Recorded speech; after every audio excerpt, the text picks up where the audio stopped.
ইনশাআল্লাহ ওয়াইন্না ইনশাআল্লাহ আমি অস্বীকার করি না যে ফিলিস্তিন বিজয়ী হবে ইনশাআল্লাহ, সত্য বিজয়ী হবে ইনশাআল্লাহ। আমার মতো গরু ছাগলে করবে না, আমার মতো বেনামাজি সম্প্রদায় করবে না ওটাকে, আমার মতো সুদখোর ঘুষখোর বাটপার যে কোরআন পর্যন্ত পড়তে জানে না, আল্লাহ নবীর ছেলে সন্তান কয়জন সেটা জানে না, আমার মতো গরু ছাগলটা স্বাধীন করবে না। ইনশাআল্লাহ ফিলিস্তিন জিতবে ইনশাআল্লাহ।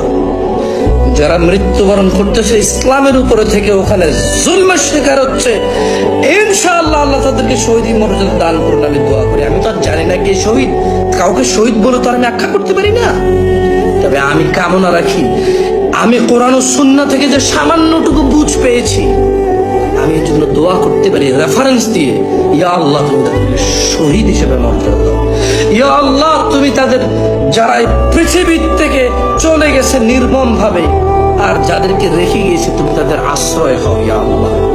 আমি জানি ফিলিস্তিন ইনশাআল্লাহ বিজয়ী হবে, তবে গরু ছাগলরা বিজয় করবে না, গরু ছাগলরা বিজয় করবে না, বেনামাজি সম্প্রদায় বিজয় করবে না, কোরআন তেলাওয়াত করতে জানে না এমন সম্প্রদায়টাকে বিজয় করবে না, যেই মা বাপ আর ছেলে সন্তানকে কোরআন শিখায় না এমন বাপেরা যায় বিজয় করবে না, যে সন্তানরা সব বুঝে শুধু ইসলাম বোঝে না এমন সন্তানরা যায় বিজয় করবে না।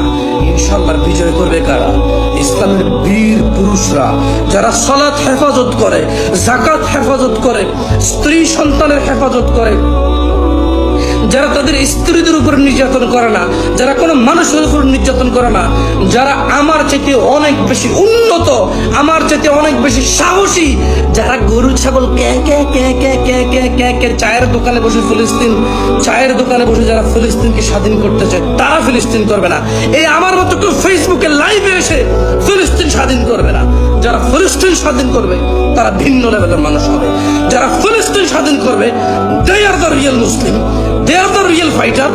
তারা হবে অন্যায়ের বিরুদ্ধে সত্য মুজাহিদ। মৃত্যুর কথা কে স্মরণ করে? এখন মানুষ তো চলাফেরা করে এমন ভাবে যে কোনোদিন মরবেই না। কে স্মরণ করে? যে টেবিলের তল দিয়ে ঘুষ নিচ্ছে ও স্মরণ করে মৌতের কথা? যে মেয়েটা বোরখা পরে যে ডেটিং করে বেড়াচ্ছে, জেনা করে বেড়াচ্ছে, ও কি মৃত্যুর কথা স্মরণ করে?